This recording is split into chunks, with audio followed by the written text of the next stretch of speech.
আনচেলত্তির অধীনে Oscar Coutinho কি ডাক পাবে জাতীয় দলে? ব্রাজিল বিশ্বকাপে কোয়ালিফাই করেছে। ব্রাজিলই একমাত্র দল, তারা কোনো বিশ্বকাপের কোয়ালিফাই ম্যাচ থেকে একবারও বাদ পড়েনি।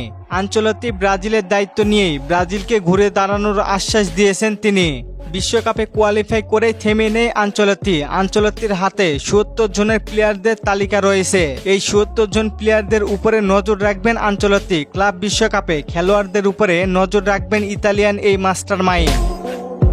এখান থেকে আসন্ন ম্যাচগুলির জন্য দল গঠন করবেন তিনি। আগামী বিশ্বকাপের বাছাই পর্বের ম্যাচের গুরুত্বপূর্ণ তেমন না থাকার কারণে হয়তোবা ভিনি রাফিনহাকে বাদ দিয়েই নতুন করে প্লেয়ারদের বাজিয়ে দেখতে পারেন তিনি।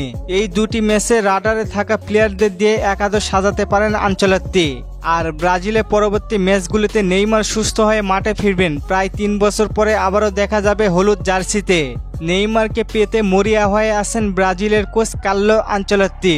নেইমারের সাথে অস্কারকেও দলে নিতে পারেন আনচেলত্তি। অস্কার দলে আসলে কুতিনহো দলে আসার সম্ভাবনা অনেক কম।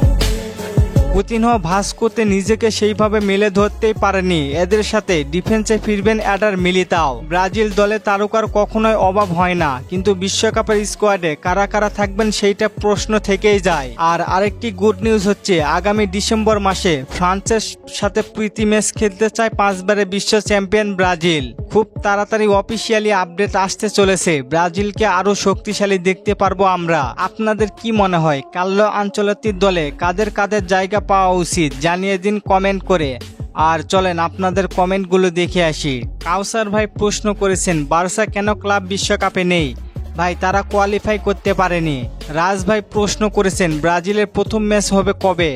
ভাই সেপ্টেম্বর মাসের 9 তারিখে। রোহান ভাই প্রশ্ন করেছেন ফ্রেডের কি খবর? সে কি আর জাতীয় দলে আসবে না?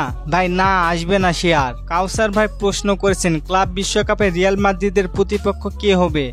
ভাই আল হিলাল, 11 জুন রাত 1টায়।